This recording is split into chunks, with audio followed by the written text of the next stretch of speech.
Kadang dalam hidup ini Allah buat sesuatu terjadi pada diri kita supaya kita hanya bersandar pada Allah. Mana contoh? Musa alaihissalam.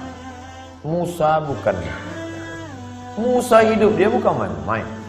Musa punya bapa ayah Fir'aun. Ayah kamu siapa? Tu orang kaya. Ayah kamu siapa? Tu orang ada kuasa. Musa, ayah kamu siapa? Fir'aun. Ayah Musa alaihissalam. Mak dia pula Asia. Sebab dia budak yang dihanyutkan dalam boks kayu di Sungai Nil. Dan Asia lama merindukan seorang anak. Hidup dia selesa. Hidup dalam istana, tak pernah susah. Ayah Raja Fir'aun, bunda pula perempuan yang baik. Tapi Allah ingin supaya dia jangan bergantung kepada manusia. Macam mana cara Allah nak keluarkan Musa daripada istana Fir'aun? Maka Allah buat suatu cerita. Ada dua orang yang sedang berkelahi, bertikai, berkonflik antara bangsa Mesir dengan bangsa Israel, berkelahi. Maka pada masa itu datang Musa nak melerai dia. Janganlah kamu berkelahi, janganlah kamu bertinju. Maka masa itu orang ni degil tak nak berhenti. Musa pun terlanjur pukul mati. Jadi Allah buat itu. Fawakazahu Musa. Musa pun meninju dia dan orang mati. Musa pun takut, dia pun berlarikan diri, bersandar sebatang pokok kayu. Masa Nabi Muhammad SAW Isra Mi'raj, Nabi tengok ada pokok kayu hijau kat bawah. Nabi tanya Jibril, ya, itu pokok kayu hijau apa? Disitulah dulu Musa bersandar, manakala dia tak ada tempat berpulang. Ayah hilang, mak tak ada, istana dah tinggal, manusia tak ada yang dikenal. Kadang dalam hidup ini Allah buat kita hilang pegangan. Supaya apa? Supaya kita hanya bergantung kepada tali Allah bihad. Makanya jangan suuzon pada Allah. Puan mungkin sekarang bergantung pada suami, tak lama selepas tu mati lagi. Kenapa laki aku yang mati? Kenapa tak laki dia? Aku sembahyang, aku baca Quran, aku baca Yasin, aku ikut tazkirah. Husnuzon pada Allah. Ana husni zanni abdi bi. Aku memenuhi prasangka hamba kepada. Mungkin Allah ingin supaya kita hanya bergantung kepada Allah semata. La haula wala quwwata illa billah. Makanya perempuan yang tabah dia tak menangis. Mati laki dia tak ada. Awak tak menangis? Tak. Saya bergantung kepada Allah. Kenapa tak menangis? Memang saya lama dah tunggu. Sebab laki itu tak elok, jahat, tak sembahyang. Oleh sebab itu maka kita husnuzan kepada Allah. Anak ada, bini ada, unta ada, kebun ada, berpegang kepada makhluk. Allah uji, Allah matikan anak, dia tetap berpegang. Allah buat unta, lembu mati, kambing mati, tetap. Allah buat pula kebun-kebun yang hijau menguning, layu mati, kering, tetap. Tinggal seorang saja yang tempat dia bersama, rahmah.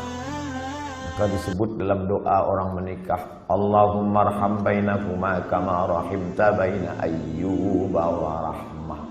Ya Allah, buatlah mereka berdua berkasih sayang sebagaimana berkasih sayangnya Ayyub dan Siti Rahmah. Rahmah setia. Harta tak ada, anak mati, kambing mati, tanaman kering, tetap cinta kepada Ayyub. Sampai masa ujian, di bawah ujian, jatuh serendah-rendahnya dari kaya raya, hilang semuanya, datang penyakit kulit berulat daging, tetap.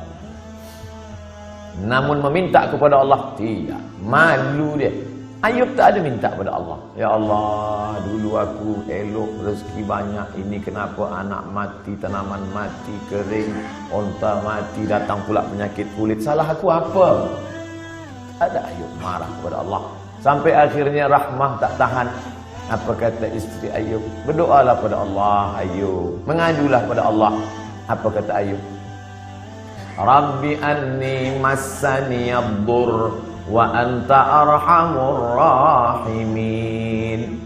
Rabbi ya Allah, anni sesungguhnya aku, massani ad-dur terkena penyakit, wa anta arhamur rahimin, engkau maha sayang di antara yang penyayang. Tak ada dia mengadu. Dia tak ada minta. Dia hanya bercakap saja, ya Allah, aku kena penyakit. Tak ada dia minta, ya Allah sehatkanlah aku dah tak tahan lagi dah. Dia hanya berkata, aku kena penyakit dan engkau maha sayang di antara yang sayang. Maka saat itu apa kata Allah? Urkud birijlika, tumit engkau pijakkan ke tanah, keluarlah air memancar, mughtasalun baridun, air yang sejuk, dia mandi sehat walafiat. Dibalikkan Allah lagi semua yang dia bersandar, berpegang kepada, tak ada jalan lain. Hablum minallah. Faqsusil qasasa, ceritakan kisah-kisah itu hai Muhammad sallallahu alaihi wasallam. Ceritakan kisah-kisah itu wahai Abdul Somad, supaya apa? La'allahum yatafakkarun, supaya manusia ini berfikir, jangan dia sangka dia saja yang diuji Allah, bahwa nabi-nabi dulu pun ujian hidupnya luar biasa. Mereka luar biasa. Kalau Ustaz Abdul Somad biasa di luar. Di Sumatera, di Kalimantan, di Sulawesi, di Papua, saya bagi tazkirah di luar. Orang dalam masjid saya di luar, di Padang, di Malaysia alhamdulillah di dalam. Berpegang kepada Allah Subhanahu wa taala. Datang risau susah hati. Kemana risau hati nak dialamatkan? Ambil air sembahyang, menghadap kepada Allah, angkat dua tangan, Allahu Akbar. Kadang ada orang ini dia nampak kita tenang, macam tak ada masalah dalam hidup, tapi dia tak sembahyang, dia tak baca Quran, dia tak berzikir. Kenapa dia tenang? Rupa dada. Patutlah tenang. Nak gila dah. Tidak ada jalan lain. Sebenarnya orang yang minum khamar tu yang nak dia cari apa? Ketenangan. Orang yang pakai dadah tu sebenarnya yang nak dia cari apa? Ketenangan. Orang yang makan itu ini sebenarnya ketenangan. Maka ketenangan semua ini palsu. Ketenangan ini tidak ada yang betul. Saya sampai office pukul 7. Biasa office cepat hari itu saya sampai. Ada seorang kaki tangan, Ustaz Somad cepat sampai. Ya. Ada yang saya nak tanya pada Ustaz. Sebenarnya lama saya dah nak tanya, cuma malu di majlis. Ini kita tak ada orang lain saya nak tanya. Apa? Saya kalau dengar lagu dangdut tenang hati saya. Kata saya ini tak betul. Ketenangan yang betul adalah tenang masa berzikir, tenang masa berselawat. Kadang kita ni jaga pagi tidur, sempit rasa hidup, tak tahu entah apa yang menyusahkan hati, maka lapangkan. Orang lain dia kata, bila anda nak tenang, pejamkan mata, tarik nafas, tarik, tahan. Kita tak diajarkan macam tu. Kita diajarkan hadapi hidup ini, serahkan pada Allah Subhanahu wa taala, berzikirlah. Apa zikir? Kata ustaz ini banyak-banyak berselawat. Bila engkau susah hati banyak-banyak berselawat.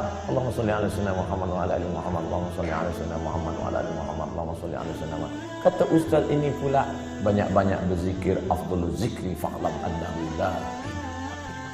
Kata ustaz ini pula yang paling elok tu tasbih. Subhanallah bihamdihi, subhanallahil azim, subhanallah. Jadi awak amalkan yang mana? Itulah ustaz. Sampai hari ini satu pun baru saya tak amalkan. Habib ini cakap banyak selawat, ustaz ni cakap banyak zikir tahlil. Ustaz, pilihlah. La ilaha illallah 1000 elok, selawat 1000 elok, istighfar 1000 elok. Malulah mana-mana nak bawa tasbih. Tak usah pakai tasbih, pakai tangan. Subhanallah. Allah 3 kali pergi umrah, 3 bawa tasbih balik, 3-3-nya tergantung di kereta. Patutlah kereta tu yang tenang. Yang punya kereta risau. Kita berzikir supaya Allah turunkan ketenangan. Letak tenang tu di mana? Di hati. Yang punya hati ni siapa? Allah. Yang menurunkan ketenangan dalam hati siapa? Wallazi anzalas sakinata. Allah yang menurunkan ketenangan fi qulubil mu'minin, ke dalam hati orang yang beriman. Kadang hati itu macam kopi yang dikacau, kacau balau. Tapi kemudian manakala kita berzikir, terasa dia tenang. Pagi nak pergi ke office, Allahumma salli ala sayyidina Muhammad. Allahumma salli ala sayyidina Muhammad. Baca dapat dari rumah, makin jam makin banyak. Kalau kita marah, mengamuk, apakah jam itu berjalan? Tidak. Mengamuk macam apa ni? Tidak. Bukan dia bergerak. Kalaulah kita mengamuk dia bergerak, tentu kita mengamuk, kejap mengamuk, kejap mengamuk. Dia tidak akan merubah apapun. Maka banyak-banyak berzikir, banyak-banyak bersolat. Apalagi kita duduk di kota besar, internasional. Nak berangkat pagi, jam, balik jam, di tempat kerja pula banyak masalah. Bila lagi kita nak dapat ketenangan? Maka tak ada jalan lain kecuali hablum minallah. Berzikir. Saya malu nak bawa tasbih, Ustaz. Okey, ada yang sekarang dipasang macam ring cincin. Tenang, rasa tenang. Dapat 100, dapat 200, dapat 1000, ambil gambar.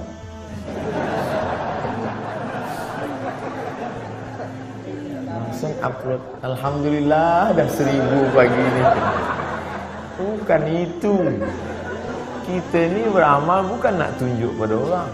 Kita beramal untuk kita dengan Allah. Itulah yang disebut dengan hablum minallah. Merasa sunyi di tengah keramaian.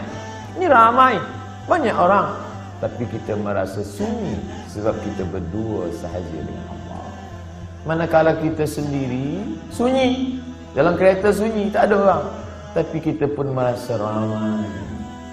Saya Ustaz, walaupun saya balik dari office sendiri, seorang saja, tapi saya merasa ramai.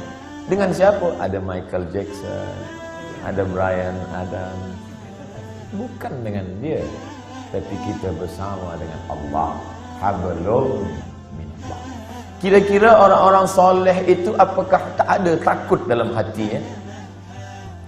Sahabat-sahabat Nabi itu apakah tak ada risau dalam hati dia? Abu Bakar Siddiq bukan tangguh, dekat dengan Nabi SAW, berdua. Orang pertama masuk Islam lelaki Abu Bakar, perempuan Khadijah, budak kecil Sayyidina Ali, hamba sahaya. Ini orang paling dekat dengan Nabi. Tapi manakala dia berada di Jabal Thawr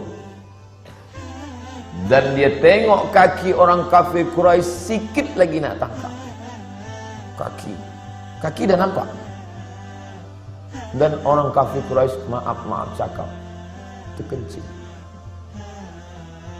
Dia kepala dia tengok ke atas, maka tak nampak. Andai dia tengok ke bawah, dia nampak Abu Bakar.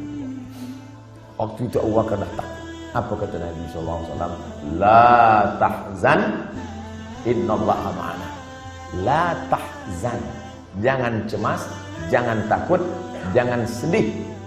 La tahzan, don't be sad. Itulah yang jadi buku bestseller yang ditulis oleh Aid Al-Qarni dalam banyak bahasa, termasuk bahasa Melayu, bahasa Indonesia, ditulis asli original bahasa Arab. Jangan takut wahai Abu Bakar. Apa pelajaran yang dapat kita ambil daripada perjalanan Rasulullah SAW ini?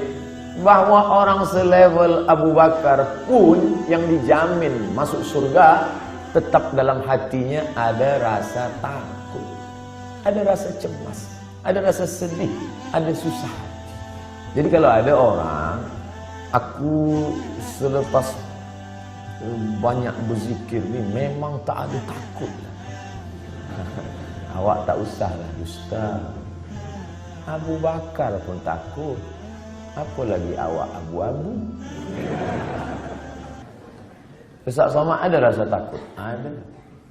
Kenapa kita hilangkan itu dengan banyak berzikir? Mengusir, menghalau dia dari hati kita. Inilah yang disebut dengan hablum minallah. Innallaha ma'ana. Abu Bakar jangan takut. Idhuma fil ghari. Huma, mereka berdua. Idhuma fil ghari, ketika mereka berdua berada di dalam gua. Idh yaqulu li sahibihi, ketika ia berkata kepada sahabatnya, la tahzan, jangan takut, jangan khawatir, jangan cemas, jangan ngeri. Innallaha ma'ana, Allah bersama dengan kita. Itu juga yang terjadi pada Musa alaihissalam. Ketika Fir'aun mengejar dari belakang, di hadapan mereka laut merah. Maju ke hadapan, mati, tenggelam laut merah. Balik ke belakang, akan ditangkap oleh Fir'aun beserta bala tenteranya. Kemana nak pergi? Apa kata orang Bani Israel? Inna lamudrakun. Musa, sekali ni kita memang mati, Musa. Tengok ke belakang. Tengok belakang, Musa. Itu Fir'aun dah nak tangkap kita. Di hadapan kita pula laut merah. Inna lamudrakun. Kita akan ditangkap. Apa kata Musa? Kalla. Tidak. Inna ma'iya Rabbi, bersamaku ada Allah. Beza jawaban Musa dengan Muhammad SAW. Cuba kita tengok bunyi. Kalau Muhammad SAW, innallaha ma'ana, Allah bersama kita. Kita ramai. Kalau Musa ada, inna ma'iya Rabbi, bersamaku, aku saja, kamu tidak. Kenapa beza cakap Musa dengan cakap Muhammad SAW? Kerana sahabat Musa berbeza dengan sahabat Muhammad. Sahabat Muhammad ketakutan. Orang yang ketakutan, kita bagi dia semangat. Jangan takut, Allah bersama kita. Sedangkan sahabat Musa, mereka menakut-nakutkan saja. Musa, nampaknya terangkap lah kita ni. Kira-kira sahabat Tuhan selama ni sahabat Musa ke sahabat Muhammad? Bila kawan kita itu ketakutan, pakai jawaban Muhammad SAW. Aku ni takut Ustaz. Macam mana nanti bila aku ditangkap, dibunuh? Kalla, la tahzan, jangan takut. Innallaha ma'ana, Allah bersama kita. Tapi bila ada yang takut-takutkan saya, Ustaz, nanti Ustaz akan ditangkap, Ustaz akan dibunuh, Ustaz akan diculik, bukan langit. Kalla, sekali-kali tidak. Inna ma'iya Rabbi sayahdin, bersamaku ada Allah, bersama kami tidak. Kadang-kadang kawan kita ni macam-macam. Ada kawan Muhammad, ada kawan Musa, ada kawan Fir'aun. Makanya kita tengoklah nanti di hadapan. Bila dia, kita tahu dari bunyi cakapnya. Kalau dia takut, kaulah yang dikatakan Ustaz semalam. Nampak-nampaknya kau ni kawan Fir'aun.